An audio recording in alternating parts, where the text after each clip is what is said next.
Саламатсыздарбы, Нурес каналында жаңылыктар топтому, акыркы сааттардагы жаңылыктар менен таанышып алыңыздар. Бүгүнкү жаңылыктардан кыскача. Вирус дүрбөлөңү азык-түлүк калбай калды. Ош шаарынын мэри базар кыдырып элге түшүндүрүү иштерин жүргүздү. Кыргызстандын бардык облустарында ундун баасы көтөрүлдү. Алдыда ушул жана башка жаңылыктар менен кененирээк таанышып алыңыздар. Видеону ягына чейин көрүп, каналга катталып, лайк басканды унутпаңыздар. Бүгүн 15 мартка карата Өзбекстанда коронавирус биринчи жолу катталды. Бул тууралуу аталган өлкөнүн жергиликтүү басылмалары санитардык эпидемиологиялык агенттигинин шилтеме берүү менен жазып чыгышты. Коронавирус аныкталган жаран жакында эле Франциядан келген. Анын коронавируска тапшырган тесттин жыйынтыгы бүгүн эртең менен чыгып, вирустун белгилери бар экени аныкталды. Учурда коронавирустун жайылышына жол бербөө боюнча тиешелүү чаралар көрүлүүдө деп айтылат маалыматта. Маалыматтарга ылайык 14 мартка карата жалпысынан 145.369 киши белгисиз коронавирусту жоктуруп алган. Бул сан күн санап өсүүдө. Ал эми мындан улам каза болгондордун саны 5429га жеткен. Ошондой эле коронавирусту жоктуруп алган 71.694 адам айыкканы айтылат.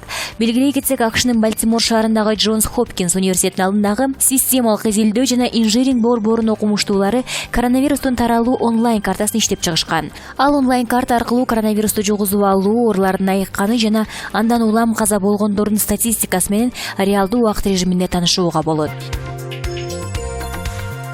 Казакстандын аймагында транспорттун бардык түрү менен кирип чыгууга чектөө киргизилерин Спутник Казакстан агенттиги жазды.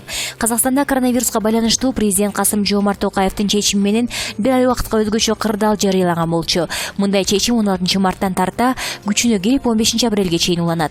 Казакстандан киргизе турчу чектөөлөр коомдук тартипке көзөмөлдү күчөтүү, өзгөчө маанилүү мамлекеттик жана стратегиялык бөтөнчө режимдик жана өзгөчө кайтарылган объектилерди сактоо, ошондой эле калктын жашоосуна керектүү объектилер менен транспорттун иштесин ири соода-саттык объектилерин ишке алып баруусун чектөө, соода-саттык жана көңүл ачуучу борборлордун кинотеатр, театр, көргөзмө жана башка эл көп топтогон объектилерин ишмердүүлүгүн токтотуу, карантин киргизүү, Казакстандын Коргоо министрлиги жана ИИМ менен чогуу санитардык эпидемиялык иштерди аткаруу, массалык иш-чараларга, анын ичинде үй бүлөлүк майрамдарга тыюу салуу, Казакстанга барууга жана өлкөнүн аймагынан транспорттук бардык түрү менен чыгууга чектөө киргизүү. Бирок бул Казакстандын жана чет өлкөдөгү дипломатиялык кызматтын өкүлдөрү менен Тышкы иштер министрлиги чакырган эл аралык уюмдун мүчөлөрүнө тиешеси жок. Казакстанда COVID-19 аныкталган биринчи учур 10 мартта катталган. Алгач ооругандар 2 болсо, бүгүн 8ге чейин өстү. Кыргызстандын аймактарында эл азык-түлүктү, анын ичинде унду, сууну, майды, кумшекерди адаттагыдан көп сатып алууда. Буга байланыштуу жергиликтүү бийлик өкүлдөрү областтардагы базарларды, дүкөндөрдү кыдырып, элдин жана ишкерлердин арасында түшүндүрүү иштерин жүргүзүүдө. Нарын шаардык мэриясынын маалыматына караганда, Нарында 1 кап ундун баасы 1450дөн 1800 сомго чейин, суу майдын 1 литри 80 сомдон сатылууда. Облуста 80 тоннадан ашык ун, 30 тонна өсүмдүк майынын кору бар. Баткен облусунда 1 кап ун 1600-1700 сомдон сатылууда. Орточо эсеп менен алганда ундун баасы 150 сомдон 300 сомго чейин кымбаттады. Ал эми Ысык көлдө Каракол шаарынан чыккан ундун 1 кабы мурда 1200 сомдон сатылса, ушул тапта 1450-1500 сомго чейин сатылууда. Казакстандан алып келинген ундар буга чейин 1400 сом болсо, азыр 1800 сомдон сатылууда. Ош шаарынын мэри Талайбек Сарыбашев Ош шаарындагы ун комбинатында биринчи сорт ундун бир мүшөк 1350 сомдон сатылууда. Бааны себепсиз көтөргөндөргө чара көрүлөт. Ун комбинатка 300 тонна ун, 1000 тонна будай келет, ундун запасы жетиштүү деди. Оштуу айрым соодагерлер комбинаттан 1 кап унду 1350 сомдон алып 1800 сомго чейин өз алдынча баа коюп сатып жатканы белгилүү болду. Жалал Абад облусунда да ундун баасы көтөрүлдү. Адамдар ун сатып алыш үчүн базарларда узун кезекке туруп калышты. Бир кишиге бир мүшөктөн ашык ун сатылбай жатат. Баасы 1300 сомдон 1800 сомго чейин болууда. Бишкек шаарында 1 кап ун 1450 сомдон 2000 сомго чейин сатылып жатат. Монополияны жөнгө салуу боюнча мамлекеттик агенттиктин жетекчиси Шухрат Сабиров Азаттыкка ун 250 сомдон 400 сомго чейин кымбаттап кеткенин билдирди. Өкмөт күнүмдүк керектелүүчү азык-түлүктүн баасын негизсиз жана атайлап көтөргөндөргө мыйзам чегинде катуу чаралар көрүлөрүн эскерип жатат. Азык-түлүккө болгон бааны жөнү жок көтөргөндөр жазаланат. Бул тууралуу Бишкек шаарынын мэриясынын аппарат жетекчиси Балбак Төлөбаев Фейсбуктагы өздүк баракчасына жазды. Анын айтымында жергиликтүү бийлик жана акимияттар базар, соода борборлорунун ээлери менен сүйлөшүүдө. Достор, сабыр кылгыла, тамак аш жетиштүү. Азык-түлүккө болгон бааны жөнү жок көтөргөндөр жазаланат. Баары тынч жана баары биздин колубузда. Жергиликтүү бийлик менен акимияттар базар, соода борборлорунун ээлери менен сүйлөшүп жатат, деп жазган Балбак Төлөбаев. Белгилей кетсек, буга чейин Бишкектеги дүң сатып алуу базарларында азык-түлүккө келген жарандардын саны өскөндүгү тууралуу маалыматтар тараган. Мен шайлоого барам, бирок азырынча кайсы партия экенин айта албайм. Жакында билесиңер, мен парламенттик шайлоого оппозициялык партия менен келем. Ата мекенди таштап, анан тиги бийликке бармак белем.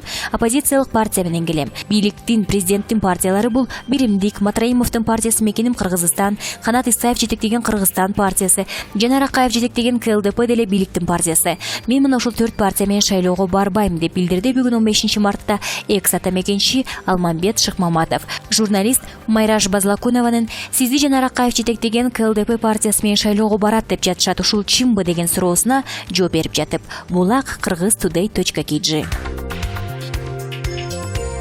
Таажылуу вируска байланыштуу бардык чет өлкөлөрдө чек ара жабылып, өлкөлөр бир дагы товарын коңшу өлкөлөрүнө өткөрбөй жаткан учурум.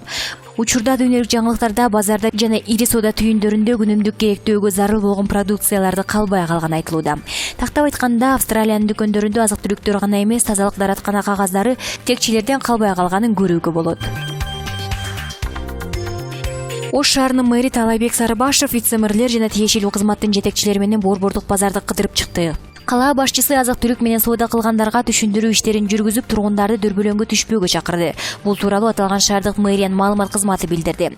Эл менен болгон чогулушуна унга болгон баа көзөмөлүнгө алынаарын абалдан пайдаланып, бааны өз алдынча көтөргөн соодагерлерге укук коргоо органдарын чара көрө турганын билдирди. Мэр шаардагы Тулпар ун комбинатынан да кабар алып, комбинаттын жетекчилигине шаарды ун менен камсыздоодо бааны туруктуу кармоо боюнча айтты. Ош шаарында ун комбинатында биринчи сорт ундун бир мөшөгү 1350 сомдон сатылууда. Казакстан менен чек ара ачык болгондуктан ундун баасы көтөрүлбөйт. Бааны себепсиз көтөргөндөргө чара көрүлөт. Ун комбинатка 300 тонна ун, 1000 тонна буудай келе жатат. Ундун запасы жетиштүү. Эң негизгиси ден соолугуңуздар болсун, деди тургундардын суроосуна жооп берген мэр. Айрым соодагерлер комбинаттан бир кап унду 1350 сомдон алып, 1800 сомго чейин өз алдынча баа коюп сатып жаткандары маалым болду. Бул боюнча тиешелүү органдар иш алып барууда. Кыргыз Республикасынын президенти Сооронбай Жээнбеков бүгүн 14 мартта бир катар мамлекеттик органдардын жетекчилери жана өкмөттүн аймактардагы ыйгарым укуктуу өкүлдөрүнүн катышуусу менен чыккан курамда Коопсуздук кеңешинин жыйынын өткөрдү. Коопсуздук кеңештин буга чейин болуп өткөн 2 жыйындагы коронавирустун кирүүсүн алдын алуу жана өлкөнүн экономикалык коопсуздугун камсыз кылуу боюнча кабыл алынган чечимдердин аткарылышы каралды. Мамлекет башчысы экономикалык кыйынчылыктардын келип чыгаарына карабай, ар бир мамлекет өзүнүн элинин саламаттыгын биринчи орунга коюп, чек араларды, каттамдарды жаап жатканын белгиледи. Биз да Кыргызстан ошол багытта иштеп жатабыз. Ачыгын айтышыбыз керек, экономикага терс таасири тиет. Республикалык бюджеттен чыгашаларды экономдоо режимине өтүп, чакырыктарга, кыйынчылыктарга даяр болушубуз керек деп баса белгиледи президент.